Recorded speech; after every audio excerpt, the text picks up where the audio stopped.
Hello student, welcome back DK sir classes. Class 12 के बच्चों के लिए आज की इस वीडियो में 5 नंबर पक्का हो जाएगा।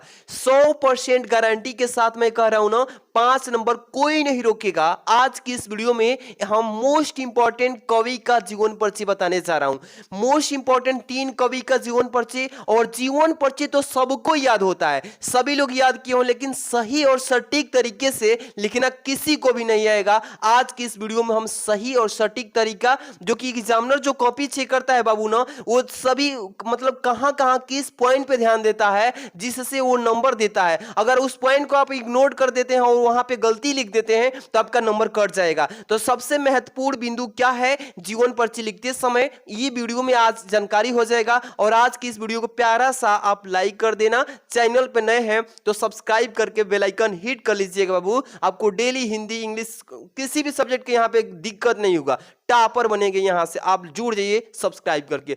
सबसे पहले मैं बात कर लूं कि सबसे महत्वपूर्ण जीवन परिचय कवि का कौन कौन याद करके जाना है 2024 के बोर्ड एग्जाम में। अब 22 फरवरी को छाप के आना है, ठीक है। चलिए, सबसे पहला नंबर रखा गया है मैथिली सड़गुप्त जी का।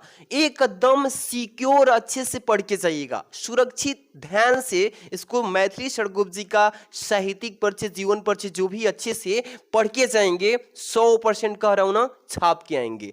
अब आज की इस वीडियो में इन्हीं का बताऊंगा एकदम बेस्ट तरीका से, ओके। तो शुरू से अंत तक देखिएगा। Second number Ramdhari Singh Dinkar. रामधारी सिंह दिनकर जी का जो बच्चे तैयार किए हैं ऑलरेडी पहले से, वो तो बढ़िया है, लेकिन तरीका तो समझ में आना चाहिए। मेन पॉइंट क्या है, जीवन परिचय किसी का भी आप लिख रहे हैं तो उसमें किस चीज पर ध्यान देना है, जानकारी लेना जरूरी है, ठीक है। नहीं तो नंबर कट जाता है। और बहुत बच्चे बोलते हैं कि सर मैंने तो पूरा लिख के आया था बट नंबर कट गया कैसे, तो ये जानकारी हो जाएगा तो दिक्कत नहीं रहेगा। 3 नंबर सुमित्रानंदन पंत जी का। इनका ये तीनों को एकदम माइंड में से मतलब सेट करके चाहिए। सेट कर लेंगे ना तो 100% इससे बाहर कोई नहीं। अगर आप 3 कहेंगे कि सर ज्यादा हो जा रहा है तो 3 मत याद कीजिए, मात्र 2 को पढ़ लीजिए, मैथिली सड़गुप्त जी का और रामधारी सिंह दिनकर। एकदम धुआं धुआं 22 तारीख को करेंगे। अब मेन बात आती है कि सर जीवन परिचय तो आप बोल दिए कि हाँ याद कर लीजिए, लेकिन मेन पॉइंट क्या है, ये जानकारी किसी बच्चे को नहीं होती है। तो देखिए, ये जीवन परिचय आप तैयार करेंगे ना, आज की इस वीडियो में तैयारी ऐसे करा देंगे कि एकदम बिना देखे हुए छाप देंगे, ठीक है। देखिए मेन पॉइंट क्या होता है, किसी भी कवि का या लेखक का जीवन परिचय आप जब लिख रहे हैं तो मेन पॉइंट होता है उसमें जन्म स्थान, मतलब उसको बोलते हैं जन्म सन, ठीक है ना। जन्म सन कि किस सन में उनका जन्म हुआ, उस पे कॉपी जो चेक करता है एग्जामिनर ना, उस पे ध्यान देता है पहले। और किस पेन से इसको लिखा जाता है, हाईलाइट किया जाता है, ये जानकारी होना चाहिए। दूसरे नंबर माता पिता का नाम, माता पिता का नाम इनरोल होना चाहिए उसमें, और उसमें किस पेन से लिखा जाएगा ये चीजें अभी बताएंगे, ठीक है ना। तीसरा नंबर मृत्यु सन। मृत्यु सन भी जो एग्जामिनर कॉपी चेक करता है ऐसे ना, वो उस पर भी ध्यान देता है। इसके बाद साहित्यिक सेवाएं, क्योंकि साहित्यिक सेवाएं नहीं लिखेंगे तो 3 नंबर कट जाएगा। ये तो केवल आपको जीवन परिचय में 3 पॉइंट बताए हो, जन्म सन, माता पिता का नाम, मृत्यु सन। ये 3 पॉइंट जो है आपको 2 नंबर दिलाएगा, और साहित्यिक सेवा जो है ये 3 नंबर। टोटल बात करें तो 5 नंबर का जीवन परिचय है ना। तो आपको चलिए लेकर चलते हैं अब किसकी तरफ, तो मैथिली सड़गुप्त जी की तरफ। इनके पूरा इतिहास हम बताएंगे, एक एक पॉइंट पे ध्यान देना है। चलिए शुरू करते हैं बाबू। एक एक बात को मेरे ध्यान रखिएगा, हम पीडीएफ भी आपको देंगे फ्री में, किसी से भी आपको मांगने की जरूरत नहीं है। आप हमारे साथ जुड़ गए हैं ना, पेपर भर एकदम मस्ती में पढ़िए। डीके सर क्लासेस के बारे में पूरे अपने दोस्तों मित्रों कॉलेज कोचिंग जहां पढ़ते हैं बताइए, एकदम धुआंधार। चलिए देखिए, यहां पे बताया गया है प्रश्नोत्तर संख्या 5 की ख में आएगा। समझा दूं ना, प्रश्न संख्या 5 की ख में कवि का साहित्यिक परिचय लिखने के लिए आता है। तो ऐसे पेपर में आपको लिखना है। ये थोड़ा मैं भी जानकारी आपको देते चल रहा हूं कि सभी चीज पे आपको ध्यान रखना है। प्रश्नोत्तर संख्या 5 के ख में आएगा, और मान लीजिए पहले ऑप्शन में है मैथिली सड़गुप्त जी, तो इस तरीके से जिसके बारे में आप लिख रहे हैं साहित्यिक परिचय, उनका नाम ऊपर लिख दीजिएगा।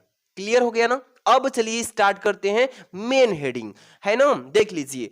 जीवन परिचय। क्या डालना है बाबू? जीवन परिचय। अंडरलाइन थोड़ा कर देंगे नीचे से ना, तो आपकी कॉपी जो होगी सभी क्लास में बैठे हुए 50-60 लोगों में से एकदम अलग, यूनिक और सुंदर दिखेगी। तो एक एक बिंदु को मैं बताते चल रहा हूं, है ना। जीवन परिचय हो गया ना हेडिंग। अब चलिए क्या लिखना है बाबू कि मैथिली शरण गुप्त जी का जन्म सन 1886 ईस्वी में चीर गांव में हुआ था।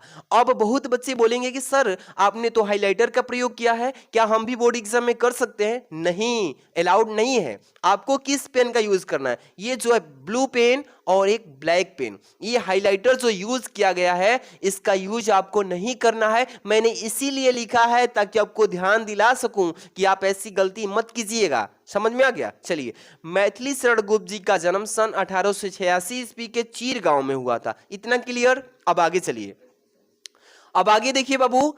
अब देखिए यहां से इनके पिता सेठ रामचरण गुप्त थे। अब देखिए इनके पिताजी का जो नाम है बाबू, ये ब्लैक पेन से आपको लिखना है। ब्लैक पेन से लिख दीजिएगा, थोड़ा हाईलाइट हो जाएगा, है ना। अब देखिए सेठ रामचरण गुप्त स्वयं एक अच्छे कवि थे और गुप्त जी पर अपने माता पिता का पूर्ण प्रभाव पड़ा। देखिए जो गुप्त जी थे यानी कि मैथिली शरण गुप्त जी, इनका प्रभाव किनका पड़ा था? इनके जैसे माता पिता थे, बहुत अच्छे संस्कार के ज्ञानी थे, वैसे ही मैथिली शरण गुप्त जी भी थे। उनका प्रभाव अपने माता पिता वाला पड़ गया था इन पे भी। चलिए आगे चलते हैं। आचार्य महावीर प्रसाद द्विवेदी से भी उन्हें बहुत प्रेरणा मिली थी। किनसे? महावीर प्रसाद द्विवेदी जी जो थे उनसे भी बहुत कुछ ये सीखे थे मैथिली शरण गुप्त जी। समझ में आ गया ना? आगे चलते हैं। अब देखिए गुप्त जी विनम्र हंसमुख और सरल स्वभाव के व्यक्ति थे, ठीक है ना।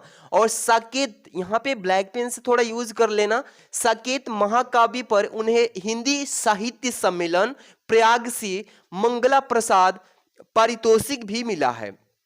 तो इसको ब्लैक पेन से थोड़ा लिख लीजिएगा। समझ में आ रहा है ना? जो जो मेन पॉइंट है थोड़ा हाईलाइट करने लायक, उसको आपको ब्लैक पेन से यूज कर देना है, ठीक है ना। आगे चलते हैं।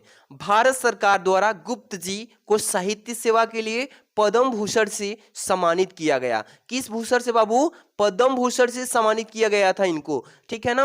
आगे देखिए, जीवन के अंतिम क्षणों तक ये निरंतर साहित्य सृजन करते रहे, साहित्य में लगातार बढ़ोतरी करते रहे, विकास करते रहे। आगे चलिए, अब देखिए क्या हुआ लास्ट में कि 12 दिसंबर 1964 ईस्वी को मां भारती का यह महान साधक स्वर्ग में विलीन हो गए। यानी कि इनकी मृत्यु हो गई किस सन में? 1964 ईस्वी में। इतना भी लिख देंगे अगर सन तो भी कोई बात नहीं, अगर ये महीना नहीं लिखना चाहते हैं तो, ठीक है ना। पूरा याद है तो एकदम बेस्ट धुआं करके आएंगे। इतना लिखना है बस।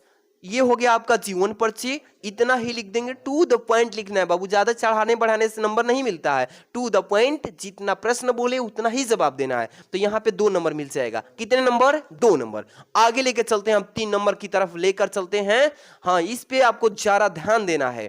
देखिए साहित्यिक सेवाएं, इसी को साहित्यिक परिचय के थ्रू इसमें कुछ डिफाइन मिलते हुए चलेगा। इसी को हम बोलते हैं साहित्यिक सेवाएं। तो ध्यान दीजिएगा बाबू, हेडिंग लगा लेना है साहित्यिक सेवाएं, और इसमें भी लिखना है कि गुप्त जी का झुकाव गति काव्य, यहाँ पे देखिए गति है बाबू, गति काव्य की ओर था, ठीक है ना। गुप्त जी का झुकाव गति काव्य की ओर था और राष्ट्र प्रेम इनकी कविता का प्रमुख स्वर रहा है, ठीक है ना। इनके काव्य में भारतीय संस्कृति का प्रेरणा यानी कि चित्रण हुआ है। इतना हो जाएगा। अब आगे थोड़ा सा हम आपको लेके चलते हैं। यहां से आपको ध्यान देना है, लिखेंगे कि इन्हें साकेत महाकाव्य पर हिंदी साहित्य सम्मेलन प्रयाग मंगला प्रसाद पारितोषिक भी मिला है। इतना लिख लेंगे बाबू, आपका हो गया ना। आगे थोड़ा सा आपको साकेत के बारे में भी बताना है कि हाँ साकेत में क्या क्या लिखे थे, ठीक है। जैसे कि हेडिंग डाल लीजिएगा साकेत, और लिखेंगे यह उत्कृष्ट महाकाव्य है जो श्री रामचरितमानस के बाद राम काव्य का प्रमुख स्तंभ है। इतना लिख लेंगे साकेत में, हो गया काम। अब थोड़ा सा साहित्य में उनका स्थान क्या था इसके बारे में हेडिंग लगा के लिख देना है, ठीक है ना। पीडीएफ भी हम आपको दे देंगे, टेंशन नहीं लीजिएगा बाबू। हाँ, टेलीग्राम पे सेंड करेंगे। जितने भी बच्चे टेलीग्राम का नहीं जानते हैं तो टेलीग्राम में सर्च करना है डीके सर क्लासेज, और व्हाट्सएप ग्रुप का लिंक डिस्क्रिप्शन में पड़ा हुआ है, वहां तो मिलेगा ही। साहित्य में स्थान देख लीजिएगा बाबू, साहित्य में स्थान हेडिंग डालेंगे और लिखेंगे कि राष्ट्र कवि मैथिली शरण गुप्त आधुनिक हिंदी के सर्वाधिक लोकप्रिय कवि रहे हैं। अब देखिए, खड़ी बोली को काव्य के सांचे ढालकर परिष्कृत करने का जो असाधारण कौशल इन्होंने दिखाया वह अविस्मरणीय रहेगा। और इन्होंने राष्ट्र को जगाया, यानी कि हमारे राष्ट्र जो है, हमारा पूरा भारतवर्ष, इस राष्ट्र को जगाया है और इनकी चेतना को वाणी दी है। ठीक है ना, इतना बस, कुछ नहीं, ज्यादा नहीं, बस इतना लिख लेना है। मैंने बता दिया कि आपको किस किस टॉपिक पे जीवन परिचय ये कवि का था। अगर आप बोलते हैं कि सर ये तो कवि का बता दिए लेकिन आपने लेखक का नहीं बताया, तो क्या देरी करते हैं, बता दीजिए लेखक के बारे में। तो आप लोग को क्या करना होगा बाबू, प्यारा सा, अगर लाइक नहीं किए हैं इतना मेहनत के बाद तो लाइक कर दीजिए, कुछ नहीं जाता है बाबू। और सब्सक्राइब कर लीजिएगा चैनल को। सब्सक्राइब करने से क्या फायदा है कि बोर्ड एग्जाम में आप जितने भी तैयारी मैं कराऊंगा ना, तो वीडियो सबसे पहले आपके पास आएगी और उसका पीडीएफ भी आपको मिलेगा, तो एकदम जबरदस्त तैयारी चलेगी। ठीक है, तो जुड़ जाइए, चैनल को सब्सक्राइब